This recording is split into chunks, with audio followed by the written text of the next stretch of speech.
Šta snimaš ti, budalo? Šta, ne snimam tebe? Ono, baš užno. Daj, Bog. Ete. Bog.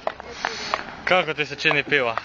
Da ti, Zoki, nisi više ono i puši. Multivitamin. Do, on ti da tražim, ne znam. Koji bu paljač?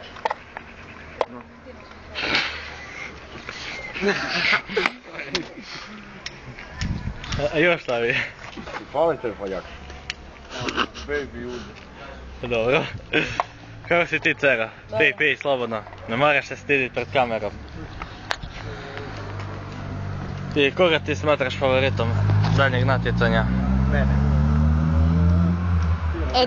Ete favorit. Ete je favorit? Ete favorit. To je u redu. Ti, Ivan, za koga navijaš? Potajno? Za nikog. Za nikog. Neutralno. To je u redu. Opet imaš štapić. Pa imam još. Pa treba se, zakaj si mene 20-60 prije ćeš od njega izgubit nego mene, je. Zato je igra proti mene. A rekli smo da ćemo tebi izbaciti. Meni još nikad nije uspio dobro danas. Taher si toči pivu, samo da se ne skuži. A? Jebi se.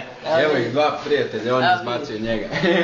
Roni, šta misliš o Taheru nakon što te izbacio? Prebit ću ga sada. Ćeš Roni, čekaj, Snimam koliko to. ćeš me rasturiti?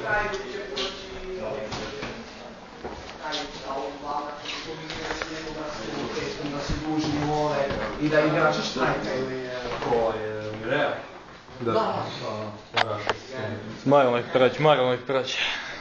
Koga, Mireja? U Nireu, To vam je prilika malo žešće jebe. Da. Ja drugi ne mogu iskoristiti. Za koga ti Delić navijaš? Ajde, reci kameri za koga navijaš. Za Dinamo. A dobro, barem i Baltić navija, tako, ti si ostao vjeran. Čak i bijelu majicu nosiš. I u dobro i u zlu, pa to je u redu od vas. A ne, koji si u nebu i u paklu. I u nebo s njim i u paklu. Znači bolje da ni ne pitam šta mislite o šerifu. Šerif je šerif.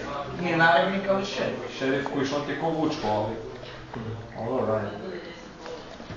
Nećemo pred kamerama o jakim snagama reda.